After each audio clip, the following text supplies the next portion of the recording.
Whoa! Well, good day, folks. Welcome to another edition of Lumberjack Logic. This is a great news report out of Just the News. I love John Solomon's reporting there. Okay, look. This is so good. Remember, subscribe if you haven't. Democrats dug themselves an election integrity hole. Courts may bury them in it. From Supreme Court justices to district judges, Biden's early Jim Crow narrative getting cold shoulder in early rulings. Look at this. Integrity is in style. For months now, President Biden and key Democrats have waged endless battles against state laws designed to improve the integrity of elections, ones that make voting easier and cheating harder. From the start, the mission was complicated since its message ran smack into strong American sentiments in the court of public opinion. Polling shows that 3/4 of Americans support integrity measures like ID. Remember the report I did the other day? If you haven't seen it, you better. Anyways, that's it. Raphael Warnock and James Clyburn have come out in favor of this now because the polling is so... Oh, folks, this is awesome. Now the Democrat train has run into a similar harsh reality in the court of law where justices and judges alike have concluded election integrity measures aren't unconstitutional if they aren't designed to suppress based on race or skin color or socioeconomic status. The latest blow to Jim Crow 2.0, remember all the Stacey Abrams ads on my channel?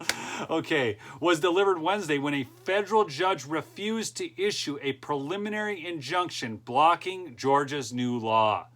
Georgia has been the Democrats' ground zero, the first state to enact comprehensive reform after the contested November 2020 event. From activist Stacey Abrams to Attorney General Merrick Garland, the Peach State law has come under withering assault from the left. To win the injunction, the left-leaning Coalition for Good Governance needed to show they had a high likelihood of succeeding.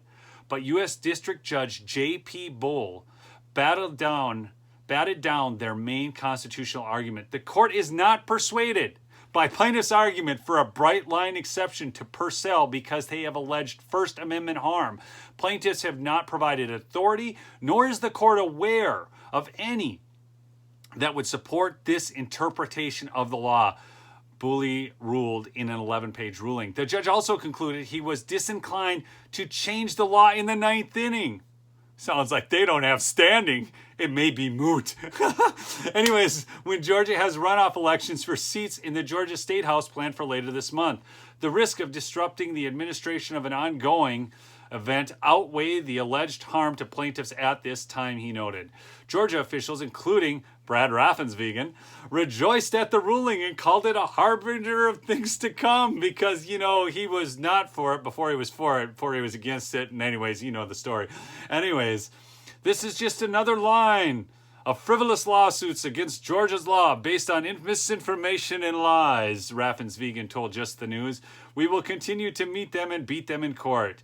So I'm glad Raffensvegen, you know, whatever. The Georgia law still faces a second challenge filed recently by Garland and his U.S. Justice Department, which is pending in the courts. But legal experts have cast doubt on the likelihood of Garland prevailing after the U.S. Supreme Court last week upheld new laws in Arizona that banned harvesting and votes cast in wrong precincts. By a 6-3 margin, the justices ruled such security provisions did not target minorities and therefore were constitutional. Anyways, a ruling that could have an impact on future challenges to the Georgia law. If the AZ voting decision had come down a month ago, I don't think the DOJ would have issued such a broad-based challenge to the GA law. Harvard professor of law emeritus Alan Dershowitz told Just the News last week. Folks, this is just fantastic. I'll link to the whole article. It goes on, but people...